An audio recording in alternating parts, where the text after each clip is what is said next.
Hey everyone, welcome back and happy Wednesday. All right, guys, welcome back to Up and Adam Channel 2. I have been saying all day we had a fabulous, fantastic, amazing live today with Kim from Bravo Breaking News for the Real Housewives of Beverly Hills reunion part 2. Now, with that, if you guys didn't make it in the live chat was popping, but you guys can always go be a part of the replay crew. So, yeah, there's that. Brittany Cartwright. She opened up about something that I think is well, one, I really have to applaud her and her strength to open up and be so vulnerable about what's going on within her little family. I think they do a great job, Brittany and Jax, with sharing like the high highs and the low lows of what that relationship looks like, anyways, because it is a very tumultuous relationship. But this one got the fans, and of course, we're gonna go there. So again, do all of the YouTube things, smash the like button, show some love.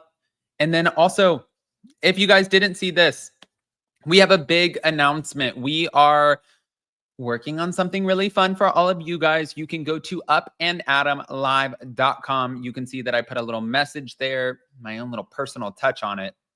But so you guys can stay in the know and make sure that you guys are keeping up with everything that we're doing. I want you to go on, put in your email address, sign up, and that way we can send you notifications. But listen, there's a lot of things we miss in this life. This shouldn't be one of them. I'll tell you that. I'll tell you that, especially if you're watching this video anyways. It's free. I'm not charging you guys anything for it. But let's get into this, shall we? So Brittany ended up opening up and revealing that their 3-year-old son, the one that she shares with Jax, her only son, was diagnosed with autism in the fall of 2024. Now, she gave key points for people who may also be kind of going through something similar. I don't know if this is, I hope I don't get in trouble for this. I have a sibling who recently found out that their child was diagnosed with autism. I don't think my sibling necessarily knew what that meant. What does this look like moving forward? How do you navigate? Are there any differences? Sort of, it's kind of like you're educating yourself with something just maybe totally unfamiliar unless you grew up with somebody who has autism, right? And the amazing part is when you are diagnosed with autism, and I don't know if you guys know this, and I didn't know this until my sibling found out and I spoke to my parents. There are so many amazing programs that are out there that help you and help you navigate so you are understanding and you realize why there are certain behavioral patterns or interactions or things that you might not know how to deal with. I'm hoping I'm saying this right. I think I'm delivering the message right, but again, some of the key points of this was the speech regression. So prior to their son's second birthday, he began to experience speech regression, eventually becoming mostly like nonverbal. But Brittany did say that he stopped talking almost completely. Now, there were therapeutic interventions. She also shared that as well, where their son, Cruz, he's engaged in regular sort of speech and occupational therapy sessions, right? But also has a therapeutic companion during preschool. So she emphasized that she's very committed to this, saying, I just make sure that he never misses a class, never misses a therapy session. You know, I don't question anything. First of all, I'm not a parent. It is not my place to question anybody as a parent, but I would imagine if I had to give praise to somebody who would be a mother, I would have to think that Brittany Cartwright would be doing absolutely everything. She is just like just from personal experience, one of the sweetest people I've ever met. She was born to be a mother. You know that she's going to do everything in her power. She's obsessed with her kid. You guys know that I'm not a fan of Jax Taylor. I also feel like Jax is obsessed with his kid.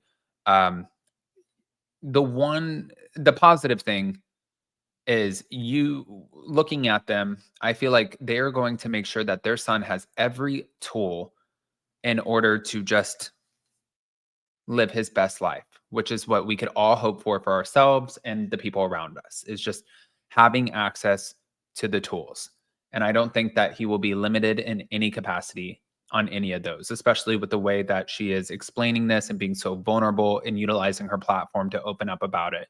But when it comes to the parental roles, following their divorce, separation, on the filing, that happened in August of 2024. But Brittany was granted full custody of Cruz, and she mentioned that while Jax occasionally participates in Cruz's therapy, that she manages the majority of Cruz's care.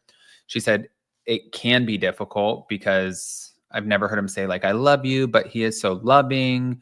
And she said when it comes down to it, their life is going to look it's going to look different, right? But she's optimistic, and I think that's all you can be. And I think that part, the optimism that's everything, especially in this moment. I'm going to share this. Thank you to our girls over at Taste of Reality. Here we go. People have tried to diagnose my son from social media or sitting on their armchairs and, saying, why is he not talking yet? Why is he not talking yet? Or coming up with their own reasons why my son isn't talking.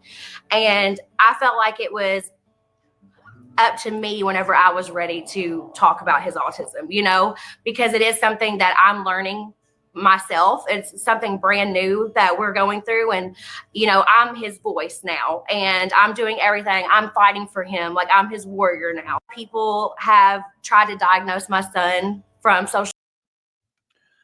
Again, nobody can sit there and question the fact that this woman is literally just the most amazing mother. I was sitting there and I was looking at it and listening to the things that she had to say. I don't think that anybody can question anything that she's doing. And what is the right way, right? I know that my sibling, God, I'm trying to be so careful, was really taken aback.